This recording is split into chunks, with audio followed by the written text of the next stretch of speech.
Friends, quantum academy के इस online platform पर आपका एक बार फिर से स्वागत है। आज की वीडियो में आपको दिख रहा होगा कि हम शिक्षण के उपागम पर बात करेंगे। इससे पहले शिक्षण की विधियों का एक वीडियो अपलोड कर दिया है। शिक्षण की विधियों के जो क्वेश्चंस थे, लगभग 60-70 क्वेश्चन उसमें सॉल्व करवाए थे। एक फटाफट क्विक रिवीजन की भी 2-5 मिनट की वीडियो अपलोड कर दी गई है, 8 मिनट की।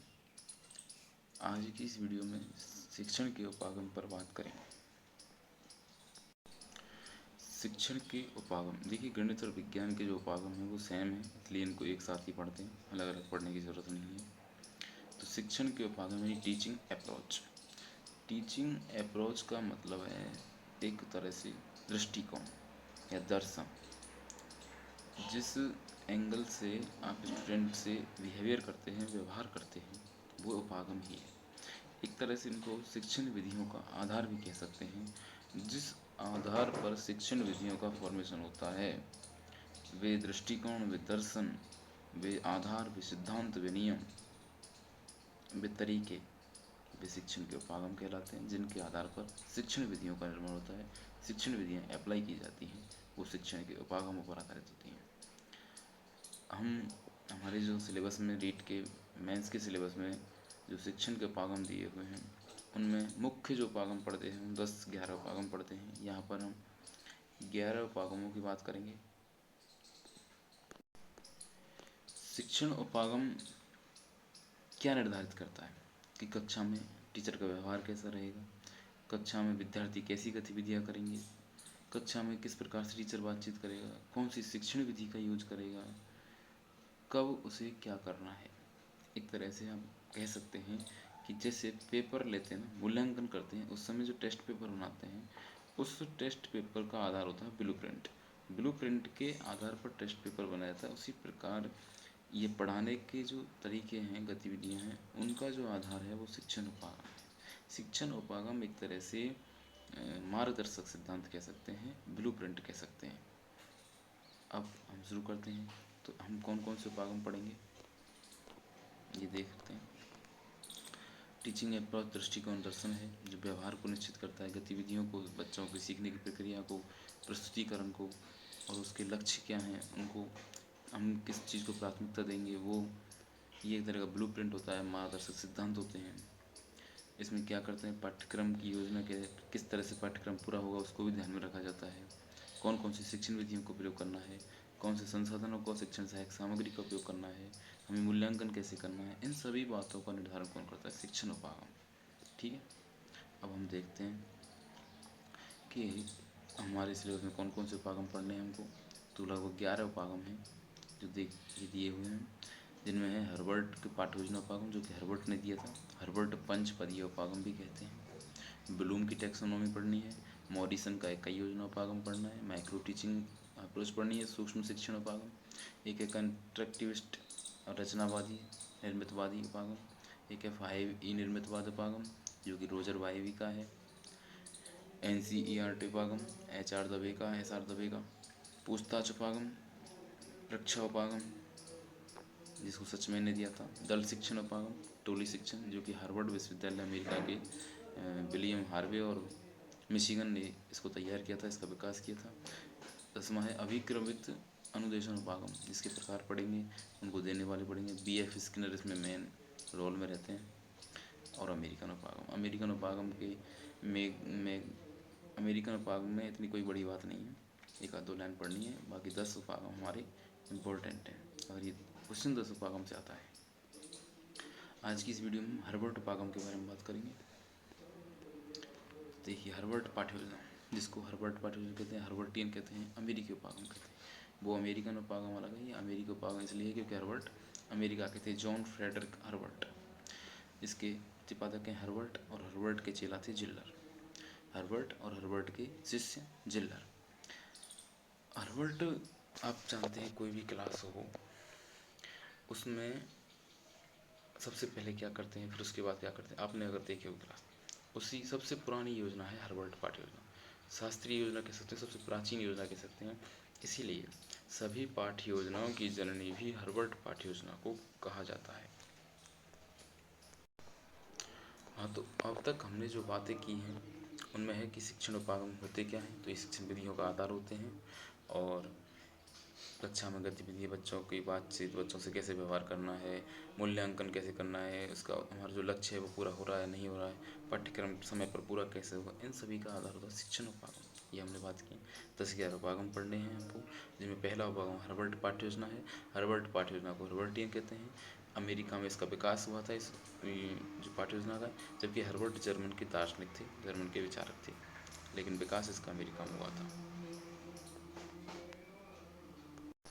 तो हर्बर्ट उपागम जिस विचार पर आधारित है वो है कि नए ज्ञान को पूर्व ज्ञान से कैसे जोड़ा जाए। हम नई बात सीखते हैं, उसको पुराने ज्ञान से कैसे जोड़ा जाए जिससे कि वो ज़्यादा समय तक स्थायी रहे, ज़्यादा जगह हम उसको समस्याओं को हल करने में काम ले सकें। तो इस विचार पर आधारित है हर्बर्ट पाठ योजना। इसमें सबसे इम्पोर्टेंट बात है, दो चीज़ें पढ़ेंगे हम। हर्बर्ट के सिद्धांत, इसके सिद्धांत क्या थे, किन सिद्धांतों पर ये काम करता है, और इसके सोपान क्या है, चरण क्या है, उपागम क्या है। चरण सिद्धांत जो भी है, मतलब चरण है, सोपान है, पद हैं, वो पढ़ेंगे। और इसके सिद्धांत क्या है, दो चीज़ पढ़ेंगे, सिद्धांत और पद। सिद्धांत वो हैं जिनके आधार पर एक काम करता है, पद वो हैं जिस तरह ये प्रोसेस पूरी होती है। तो सिद्धांत कौन कौन से हैं ये हम देख सकते हैं नीचे, ये इसके पद हैं। पहले सिद्धांत पढ़ेंगे, फिर इसके बाद ये ट्रिक लिखी हुई है इसको याद करने की, पद को। इसके बाद सिद्धांत, ये मुख्य सिद्धांत। पहला है मन की एकता, प्रत्यक्षीकरण का सिद्धांत, रुचि का महत्व, नैतिक विकास पर जोर, शिक्षण व्यवस्था। कैसे है कि हर्बर्ट कहते हैं कि मस्तिष्क एक है, कोई खंडों में विभाजित नहीं है। ऐसा नहीं है कि हम साइंस में केमिस्ट्री का अलग पोर्शन बना हुआ हो दिमाग में, फिजिक्स का अलग बना हुआ हो, बायोलॉजी का अलग बना हुआ हो, या फिर केमिस्ट्री में एटॉमिक स्ट्रक्चर का अलग बना हुआ हो, और ऑर्गेनिक केमिस्ट्री का अलग बना हुआ हो। सभी जुड़े हुए हैं, और यह जो भी हम सीखते हैं वो एक जगह जाकर एकत्रित होता है, जो हमारी स्टोरेज मेमोरी है उसमें जाकर ये रहता है। तो सबसे पहली बात तो हमें ध्यान रखनी है, स्टूडेंट का मन एक है, माइंड एक है, यूनिटी ऑफ माइंड। दूसरी बात यह है, प्रत्यक्षीकरण का सिद्धांत क्या कहता है कि हमें नए ज्ञान को पूर्व ज्ञान से किस तरह से जोड़ना है, और यह जोड़ना चाहिए। जैसे हमें पता है कि हमारे भारत की राजधानी कौन सी है, दिल्ली। अगली बात अगर टीचर बताता है कि भारत मंडपम का निर्माण दिल्ली में हुआ है, तो हम कैसे जोड़ सकते हैं, अच्छा कि जो भारत की राजधानी है वो दिल्ली, ये हमारा पूर्व ज्ञान है। नया ज्ञान दिल्ली से जोड़ेंगे, दिल्ली में भारत मंडपम का निर्माण किया गया। अगली बार टीचर यह बताता है कि उसी प्रकार राजस्थान मंडपम का निर्माण भी राजस्थान के जयपुर ज़िले में किया जाएगा। और जयपुर क्या है, राजस्थान की राजधानी। तो हमारा पूर्व ज्ञान ये था कि भारत की राजधानी क्या है, दिल्ली। उसी को हमने आधार मानते हुए सभी बातों को जोड़ लिया। यह है नए ज्ञान को पूर्व ज्ञान से जोड़ना, और यही प्रत्यक्षीकरण का सिद्धांत है। प्रत्यक्षीकरण द्रव्यमान कह सकते हैं। फिर है रुचि का महत्व।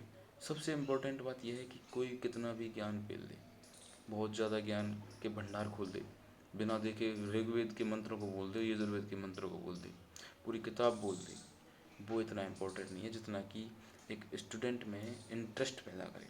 टीचर का पहला काम है कि इंटरेस्ट के मन, स्टूडेंट के मन में इंटरेस्ट पैदा करे, उसके मन में, उसे उस सब्जेक्ट को पढ़ने के लिए तैयार करे, उसके मन से तैयार करे। बाहर से केवल स्टूडेंट बैठा है, टीचर पढ़ा रहा है, ये है कोई शिक्षण नहीं है, जबकि अंदर से स्टूडेंट जब तक तैयार नहीं हो। और सबसे बढ़िया, जो सबसे इम्पोर्टेंट काम होता है टीचिंग में, वो होता है इंटरेस्ट पैदा करना। सबसे अच्छा टीचर वो नहीं है जो सबसे ज़्यादा ज्ञानी है, सबसे अच्छा टीचर वो माना जाता है जो बच्चों में इंटरेस्ट पैदा करके बच्चों को अपनी क्लास से जोड़े रखता है। फिर है नैतिक विकास पर जोर। अगर आपको पूरी शिक्षण विधि आती हो, पूरी साइंस और मैथ आती हो, पूरी जीके आती हो, आप एक टीचर हो, लेकिन अगर आपका समाज में जाने पर आपसे घर वाले डरते हों, बहन बेटियां आपकी डरती हों, उनमें आतंक मच जाता हो, और बच्चे डरते हों, और तो आप एक अच्छे अच्छे आदमी की श्रेणी में नहीं है, एक सामाजिक व्यक्ति की श्रेणी में नहीं है, जब तक आपका नैतिक विकास नहीं हो, चारित्रिक विकास नहीं हो। आप एक आतंकवादी कहे जाएंगे अगर तुम बच्चों में, समाज में, बहन बेटियों जो भी हैं, गर्ल्स एंड बॉयज, आतंक मचाओगे तो आतंकवादी हो गए। और आपका नैतिक विकास होना, चारित्रिक विकास होना बहुत ज़रूरी है। चाहे आप कुछ नहीं आता है, आप नैतिक रूप से सही हैं, चारित्रिक रूप से सही हैं, तो आपको समाज में स्थान दिया जाएगा। लेकिन आप कितने बड़े पोस्ट पर हो, कितनी ऊंची पोस्ट पर हो, अगर आप कमज़ोर हैं नैतिक रूप से, तो आपको कोई नहीं पूछेगा, आपकी कोई इज्जत नहीं करेगा। फिर है शिक्षण में व्यवस्थितता, यानी टीचिंग क्रमबद्ध होना चाहिए, व्यवस्थित होनी चाहिए।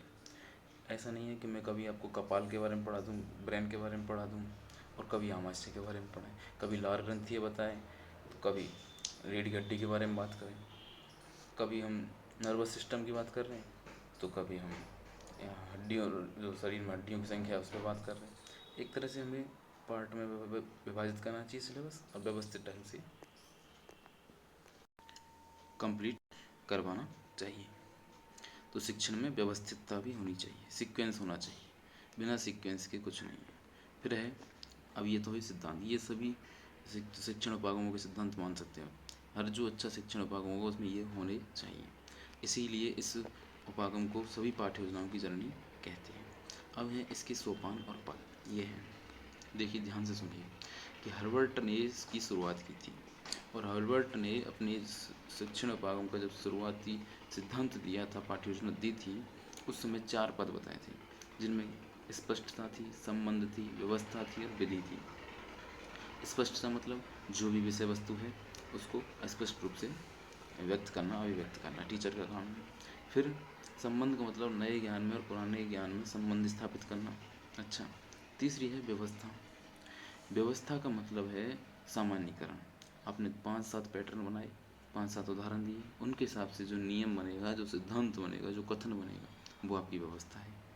फिर है विधि, यानी जो आपने अब तक सीखा उसके आधार पर अन्य समस्याओं को हल करना, उनका अभ्यास करना, बार बार लिखना, बार बार पढ़ना, जो भी है वो विधि में आता है। तो 4 पदों में हर्बर्ट ने थे, लेकिन हर्बर्ट के जो चेले थे, शिष्य थे, जिल्लर थे। जिल्लर को चिल्लर याद रख सकते हो, चेला था सिल्लर, सिल्लर भी कह सकते हैं, जिल्लर भी कह सकते हैं।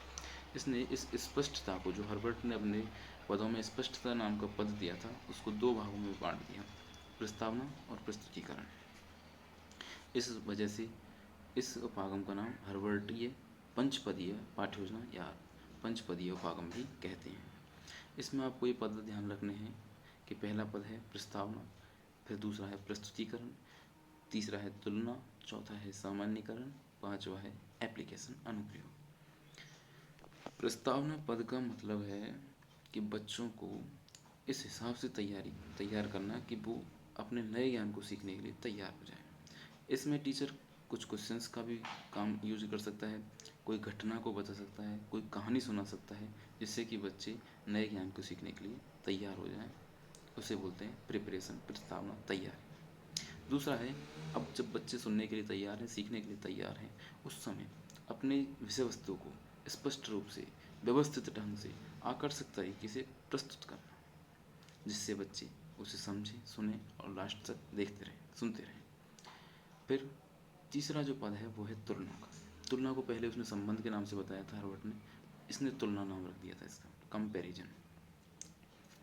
तुलना का मतलब, और सीधी सी बात है, पहले आप प्रस्ताव बच्चों को तैयार करो, उसके बाद प्रेजेंट करो, फिर जो नया ज्ञान दिया है उसको पूर्व ज्ञान से जोड़ो, उसमें तुलना करवाओ कि पहले ये चीज़ थी, आज ये चीज़ है, या फिर पहले ये था, अब इसमें और अपडेट करके ये चीज़ हो गई। कैसे भी करके उसमें तुलना करो और संबंध करो, ठीक है। फिर है सामान्यीकरण, व्यवस्था, जिसको पहले व्यवस्था कहा था, अब सामान्यीकरण, जनरलाइजेशन, ठीक है। यानी आपने 10 उदाहरण से समझाया, 20 उदाहरण से समझाया, 5 उदाहरण से समझाया, जितने भी उदाहरण लिए, जितनी भी घटनाएं बताई, उनमें जो फाइनली रिजल्ट निकला, जो कथन दिया, जो नियम निकला, जो सिद्धांत निकला, उसका हमने सामान्यीकरण कर दिया, उसकी व्यवस्था बना दी। अगर किसी ने कुछ नहीं पढ़ा और उसको याद रट लिया, तो समझो उसको पता है। किसी ने 5-10 उदाहरण दे के समझाया, फिर उसने पता लगाया कि ये अच्छा, ये नियम है, ये सिद्धांत है। कुल मिलाकर जो सामान्य चीज़ें हैं वो सामान्य नहीं है, और वो सामान्य इसलिए है क्योंकि वही इम्पोर्टेंट है, ठीक है। तो सामान्यीकरण का मतलब नियम बना देना, कथन दे देना, निष्कर्ष दे देना। फिर उसी नियम सिद्धांत का अनुप्रयोग करना। पांचवा पद है एप्लीकेशन, अन्य समस्याओं को हल करवाना, उसका अभ्यास करवाना। पहले इसका नाम उसने दिया था विधि, तो यही अनुप्रयोग, अभ्यास, एप्लीकेशन। पांचों पदों को क्रम से याद रखना है। पहले प्रस्तावना है, प्रस्तुतिकरण है, तुलना है, सामान्यीकरण है, अनुप्रयोग है।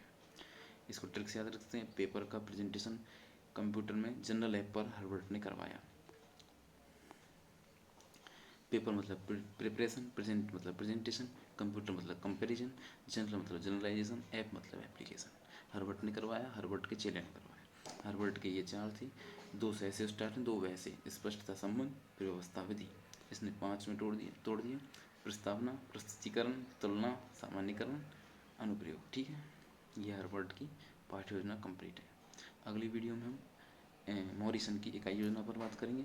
इसी प्रकार से सभी उपागमों को कंप्लीट करेंगे। अगर आप चाहते हैं कि एक साथ सभी उपागम करवा दिए जाएँ तो कमेंट बॉक्स में कमेंट करें, तो हम एक साथ करवा सकते हैं। ठीक है।